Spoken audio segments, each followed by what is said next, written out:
chicos? ¿Cómo están? ¿Listos para empezar ya la práctica de la semana 3? Vamos a comenzar. Alexander, Ariana, Fátima, Grace, Katy, Lisbeth y Mari. Vamos a empezar la práctica de la semana 3 del laboratorio de la curso de microbiología y parasitología, tratando sobre el tema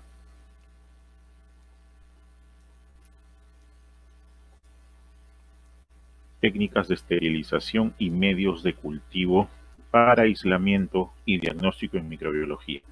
Ya en la primera clase habíamos hablado acerca de cómo llevar a cabo algunas medidas de seguridad y bioseguridad, enfocando los diferentes riesgos que hay en el laboratorio de microbiología, tanto riesgos químicos, físicos y sobre todo riesgos biológicos.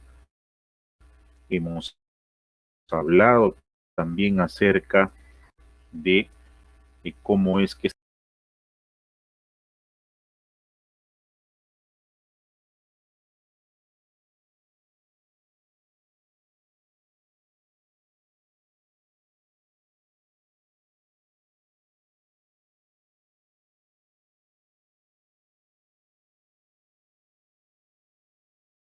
en la práctica número 2 acerca de las coloraciones y las preparaciones en fresco, en qué casos se usan, qué tipos de coloraciones hay, para qué sirve cada una de ellas. Y lo que corresponde en esta semana es hablar un poco acerca de las técnicas de esterilización, que son estas que utilizamos para poder garantizar un material de calidad. Y también hablaremos acerca de los medios de cultivo, dado que estos medios de cultivo van a ser utilizados en el diagnóstico confirmatorio de algunas enfermedades de origen bacteriano sobre todo.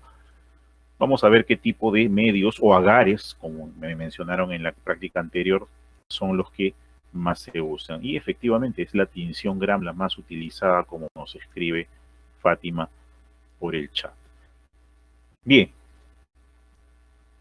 empecemos entonces con la primera parte de la práctica que corresponde a las técnicas de esterilización.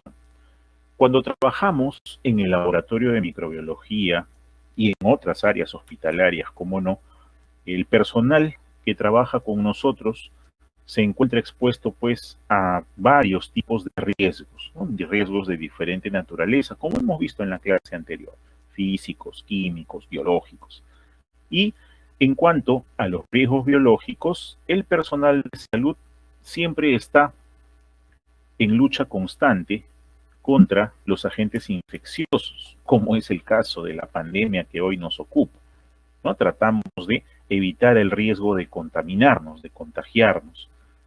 Por eso es que con el tiempo se han desarrollado diferentes técnicas que se han hecho indispensables en la práctica médica con la finalidad de poder romper la cadena epidemiológica de la infección. Todos sabemos que una infección pues se transmite a través de una cadena de transmisión, ¿verdad? Hay una persona o un portador, ese portador lo transmite de manera directa o de manera indirecta, como vimos en las clases teóricas, a través de fomites u objetos contaminados hacia un receptor u hospedero. Ese hospedero puede desarrollar la enfermedad, pero también puede transmitirlo a otro más. Entonces, esa cadena de transmisión tiene que romperse. Y una de las medidas para romper la cadena epidemiológica de la infección, para evitar la transmisión, es justamente observar algunas medidas o técnicas para la esterilización. Entonces, ¿cuáles son estos elementos primarios para la prevención de la infección? Pues tenemos a la asepsia, a la antisepsia, tenemos a la desinfección y tenemos también a la esterilización, que van a ser procedimientos de uso obligatorio en todos aquellos actos que tengan que ver con el campo clínico o con el campo del diagnóstico en medicina. Entonces hay libros descritos a partir de ellos también. Todo lo que tiene que ver con procedimientos de esterilización, de desinfección, está escrito cómo se hace, con qué se hace, cuándo se hace, cuánto tiempo dura, etcétera. Así que el objetivo de esta primera parte de la práctica es exponer los conceptos generales sobre esterilización y también describir las técnicas de esterilización de materiales, insumos e instrumentos de uso común dentro del laboratorio de microbiología, que es el lugar donde nosotros vamos a desarrollar nuestras prácticas. Empezamos entonces con los fundamentos de esterilización. Es conocido que en todos los ambientes naturales donde vivimos, en todos los instrumentos, en todos los materiales, en todos los insumos del laboratorio, en las comidas o aún en nosotros mismos como seres vivos, se puede encontrar gran cantidad de microorganismos. La microbiota, por ejemplo. Los mismos que, si cuentan pues con las condiciones básicas que habíamos mencionado en la clase de parasitismo, o sea, casa y comida, nutrientes y condiciones ambientales adecuadas, pueden desarrollarse constituyendo a veces un riesgo para la salud de las personas. Entonces, para evitar estos efectos nocivos que son potenciales a partir de estos microorganismos patógenos, se han desarrollado diferentes métodos que van a permitir su eliminación. Y para ello tenemos que conocer algunos conceptos, por ejemplo, la asepsia. ¿Qué significa asepsia? A es sin o ausencia de, y sepsia o sepsis es contaminación. Entonces, la asepsia es un término que se aplica a aquellos procedimientos utilizados para prevenir que los microorganismos puedan alcanzar o progresar en un medio determinado, como pueden ser las salas de operaciones o quirófanos, las de preparación de agentes terapéuticos, en farmacia, por ejemplo, los laboratorios de microbiología, también están aquí, y uno de los componentes esenciales de la asepsia es la esterilización de todos los materiales y equipos. O sea, si yo quiero lograr asepsia, lo que tengo que hacer es esterilizar materiales y equipos. Ojo que estamos hablando de procesos que afectan a estructuras inertes, materiales y equipos. Todo lo contrario es la antisepsia. La antisepsia es la desinfección que se aplica, pero sobre los tejidos vivos, por ejemplo, las manos del personal. ¿Okay? Los antisépticos tienen un menor grado de toxicidad que los desinfectantes. Entonces, la desinfección va a tener pues por objeto inhibir o destruir los microorganismos sobre material que puede ser inerte o vivo, pero en el caso de los antisépticos, estos tienen menos grado de toxicidad. Entonces, para fijar esta diapositiva, voy a retroceder una, decimos que la asepsia son los procedimientos aplicados buscando eliminar todo tipo de microorganismos, incluidas las esporas bacterianas, sobre los materiales inertes o sobre los equipos. Eso es asepsia. Y antisepsia es el proceso de desinfección, pero aplicado a los tejidos vivos, manos, por ejemplo. Eso es antisepsia y se usan pues antisépticos para ello, ¿no? Entonces, los procesos de desinfección y descontaminación están orientados a buscar lograr esos grados de asepsia y antisepsia, siendo que la desinfección es el proceso que puede inhibir o destruir, como hemos dicho, microorganismos utilizando agentes químicos que se van a llamar desinfectantes, mientras que la descontaminación se refiere generalmente al tratamiento de equipos para eliminar algún tipo de contaminación química o microbiológica para hacerlos seguros de manipular. En el caso de los equipos de laboratorio, por ejemplo, utilizamos soluciones de lejía para descontaminar los equipos de trabajo antes de procesar las muestras de laboratorio.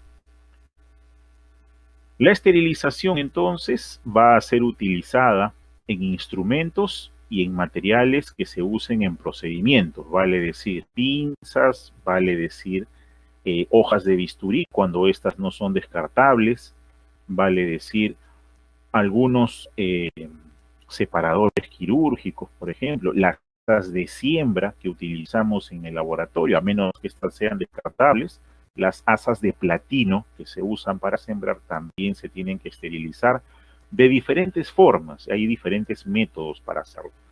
Entonces, inclusive los medios de cultivo también se tienen que esterilizar para poderlos usar. Entonces, todo aquel material que sea utilizado adicionalmente para procedimientos que requieran penetración en las partes estériles del cuerpo van a necesitar ser esterilizados. Los estetoscopios, ¿verdad? Las líneas arteriales, los catéteres arteriales, los catéteres urinarios, todo viene estéril, esterilizado, porque lo voy a colocar en un lugar que es estéril. Y para poder trabajar también en microbiología, yo necesito contar pues con garantizar la esterilidad de lo que estoy trabajando, porque si no, si se contamina, ¿qué diagnóstico voy a dar? Voy a dar el diagnóstico de hallazgo de la bacteria contaminante, más no de la bacteria que causa la enfermedad. Por eso es importante la esterilización. Los métodos más importantes de esterilización son aquellos que van a utilizar agentes físicos. ¿Qué tipo de agente físico? Calor, por ejemplo. Que puede ser calor seco, puede ser calor húmedo. La luz, sobre todo la luz ultravioleta. Las radiaciones ionizantes y también los métodos de filtración. Esos son los más importantes métodos de esterilización con los cuales contamos y tenemos en el laboratorio. Pero también están los agentes químicos que se usan para ello. Está, por ejemplo, el óxido de etileno, utilizado como vapor para esterilizar instrumental quirúrgico. Está el formaldehído, está el glutaraldehído, que son compuestos químicos que se utilizan pues para poder, en cierta manera, esterilizar algún material o instrumento que vaya a utilizarse. Cada uno de estos procedimientos tiene sus ventajas y tiene sus desventajas. Por ejemplo, los sistemas de filtración, aquellos sistemas que usan filtros con orificios muy pequeñitos que no dejan pasar más que partículas muy pequeñas, inclusive son capaces de atrapar hasta virus, son sistemas efectivos y son rápidos para esterilizar, pero sirven generalmente para pequeños volúmenes. O sea, si voy a filtrar un volumen grande del material que necesito filtrar, pues me voy a demorar mucho tiempo. Entonces ahí de repente conviene usar otro tipo de método. Los más utilizados en microbiología son los métodos de esterilización por calor, tanto el calor seco como el calor húmedo.